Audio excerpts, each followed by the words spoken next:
মাননীয়া বারবার হয়তো এটাই তার মনের মধ্যে একটা ধারণা গেঁথে গেছে যে বেঙ্গল বোধহয় ভারতের বাইরের কোনো একটা হিস্সা বা কোনো একটা অংশ, যে কারণে মাননীয়া এতটা অফেন্ডেড হচ্ছেন এবং এই ধরনের নোংরা মন্তব্য করছেন। দেশ এবং জাতির উন্নতির কারণে কাউকে ব্যক্তিগত কুৎসা রটানো বা ব্যক্তিগতভাবে কটূক্তি করা, কারোর ক্ষেত্রে ডিগ্রেডেবল একটা কমেন্ট, পাবলিকের যে রাইট, পাবলিকের যে ভোটিং রাইট, সেটা মাননীয়া মমতা বন্দ্যোপাধ্যায় মহাশয়া এখন থেকে কিভাবে ডিকটেট করে দিতে পারেন। নম্বরই করে মানে বিভিন্ন মানুষকে আজকে মেরিটের বেসিসে তারা চাকরি পাচ্ছে না, আজকে 2 নম্বরই করে ঘুষ দিয়ে তাদেরকে চাকরির জায়গায় ঢোকানো হচ্ছে।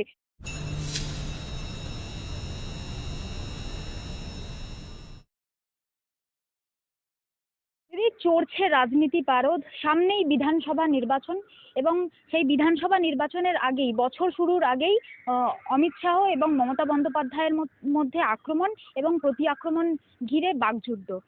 অমিত শাহ বলছেন যে 2026-এর নির্বাচনে আমরা এই বিধানসভা নির্বাচনে 2/3 বেশি ভোট পাবো, এবং মমতা বন্দ্যোপাধ্যায় পাল্টা হিসেবে বলছেন যে আর 200 পার করতে পারবেন না, এরকমটা বলছেন। আর ইসবার 200 পার আর বলতে পারছেন না, তিনি বলছেন যে জিতবে না কচু হবে, এরকম ভাষা বলছেন। দেখুন, মুখ্যমন্ত্রীকে বলছেন সবচেয়ে বড় কথা, মাননীয় একজন সিএম, তাকে আমি একজন মহিলা হিসাবে এবং আমাদের অনারেবল সিএম হিসাবে যথেষ্ট রেসপেক্ট এবং অনার দুটোই করি। তবু বলবো, তার আজকে যে কথাবার্তা একজন মাননীয় সিএম এর, তিনি ডাইরেক্ট আমাদের দেশের যিনি স্বরাষ্ট্রমন্ত্রী মহাশয়, আমাদের অমিত শাহ, অনারেবল অমিত শাহ জি, তিনি তার জায়গা আজকে পরিদর্শন করতে এসেছেন ভারতবর্ষ, তিনি গোটা ভারতবর্ষেরই আজকে কিন্তু স্বরাষ্ট্রমন্ত্রী।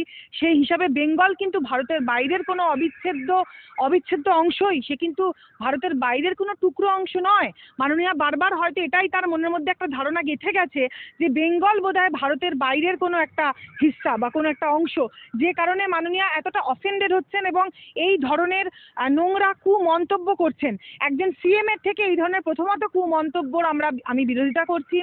এই ধরনের মন্তব্য আনকনস্টিটিউশনাল, আনপার্লামেন্টারি এবং derogatory toward someone's sentiment and honour. এই ধরনের ডিরোগেটরি মন্তব্য করাটা উচিত নয়। আমাদের মাননীয় অমিত শাহজি খুব বড় মাপের মানুষ, যে কারণে তিনি হয়তো কোনো আইনি পদক্ষেপ সব ক্ষেত্রেই তিনি স্বরাষ্ট্রমন্ত্রী মহাশয়, তিনি তার কাজটা মানে পারফর্ম করছেন। তার যে ডিউটি দেশবাসীর প্রতি, জনজাতির প্রতি, ইনক্লুডিং বেঙ্গলস পিপল, তিনি সেটা ডিসচার্জ করার জন্য তাকে যদি এইভাবে দুঃশাসন বলে দাগিয়ে দেওয়া হয়, এর থেকে খারাপ সত্যি আর কিছু হতে পারে না। গণতন্ত্রের রাজনীতিতে আমরা যেটা করতে পারি, রাজনীতিতে আমরা সঠিকভাবে রাজনীতি করতে পারি দেশ এবং জাতির উন্নতির কারণে। কাউকে ব্যক্তিগত কুৎসা রটানো বা ব্যক্তিগতভাবে কটূক্তি করা, কারোর ক্ষেত্রে ডিগ্রেডেবল একটা কমেন্ট সেটা প্রয়োগ করা এবং ডিরোগেটরি শব্দ প্রয়োগ করা, এটা কিন্তু রাজনীতির মহলকে খারাপ করা, এটা কিন্তু অরাজনৈতিকভাবে করার চেষ্টা। এবং রাজনীতির মানে যে মহিমাটা আমাদের গোটা বেঙ্গল জুড়ে, আমরা জানি যে what Bengal thinks today, India thinks tomorrow. এই যে গরিমা আমাদের বেঙ্গলের রাজনৈতিক মহলে আছে, সেই গরিমার জায়গাটাকে কিন্তু পুরোপুরিভাবে মাননীয়া নষ্ট করে ফেলছেন এই ধরনের কটূক্তি করে। কারণ তিনি রাজনৈতিকভাবে কথা বলছেন না, রাজনৈতিক তরফে তিনি কথা বলছেন না, তিনি কথা বলছেন রাজনীতির বাইরে গিয়ে, তিনি কথা বলছেন ব্যক্তিগত জায়গা থেকে বলছেন। রাজনৈতিকভাবে যদি কিছু সমালোচনা করার থাকে সেটা করুক। দেখুন, গণতন্ত্রের বিরোধী থাকবে, অপোজিশন থাকবে, রুলিং ডিসপেন্সেশন থাকবে। আজকে গণতন্ত্রে কিন্তু পার্টি অনেকগুলো থাকবে, 100টা পার্টি থাকবে, তবেই কিন্তু সেটার নাম গণতন্ত্র।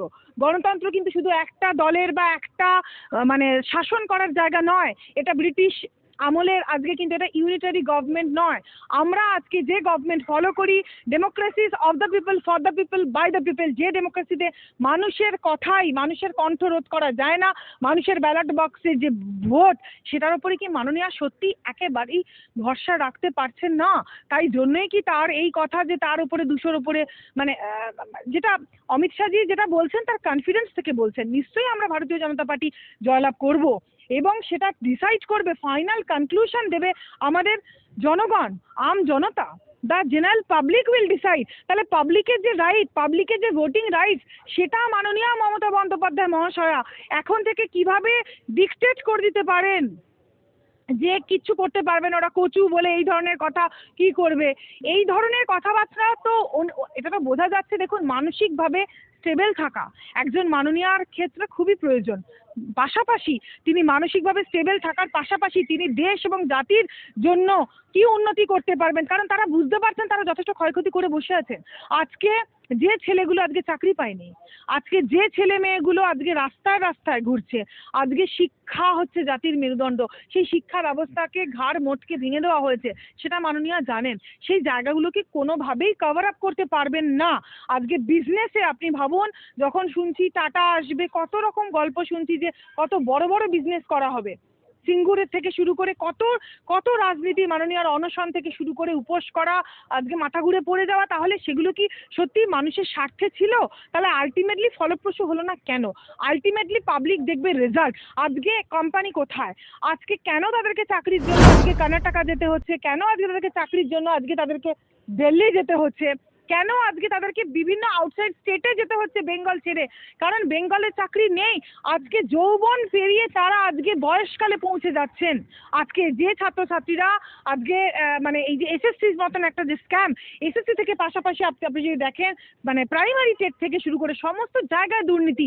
এই যে দুর্নীতির আখড়া, আজকে কেএমসির মতন জায়গাতেও রিক্রুটমেন্ট দেওয়া হচ্ছে না, 2 নম্বরই করে মানে বিভিন্ন মানুষকে আজকে মেরিটের বেসিসে তারা চাকরি পাচ্ছে না, আজকে 2 নম্বরই করে ঘুষ দিয়ে তাদেরকে চাকরির জায়গায় ঢোকানো হচ্ছে। এই যে দুর্নীতিটা, এই দুর্নীতির মহলটাকে পাল্টানোর জন্য, মানুষকে অন্যদিকে ড্র্যাগ ডাউন করার জন্যই কি মাননীয়া এইভাবে অমিত শাহজিকে, আমাদের অনারেবল অমিত শাহজি, আমাদের দেশের স্বরাষ্ট্রমন্ত্রী, তাকে কি তিনি এই রকম ভাবে অ্যাটাক করছেন? এটাই তো প্রশ্ন। এই প্রশ্নটাই আমরা মাননীয়াকে করছি।